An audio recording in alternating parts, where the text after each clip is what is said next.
Hey there, friends. Today, we're diving into the exciting world of real estate for beginners.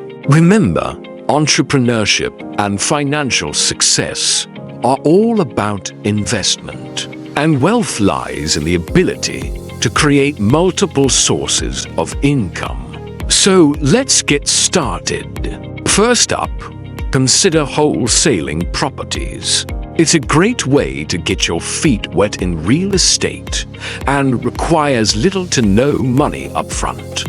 You can earn a tidy profit by negotiating with a seller and then finding a buyer. Who wants to avoid the hassle of dealing with real estate agents? Next, think about fix and flips. These can be a bit more complex, but the potential returns are much higher.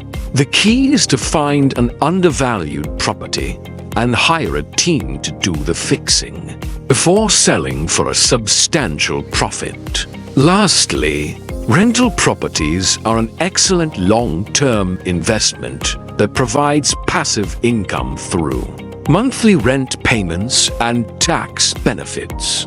The secret sauce is finding an outstanding property management team that can handle tenants and repairs while you reap the rewards. So there you have it, folks.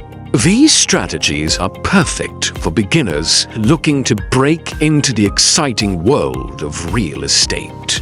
Thanks for tuning in, and don't forget to follow and subscribe for more helpful tips and advice. Cheers!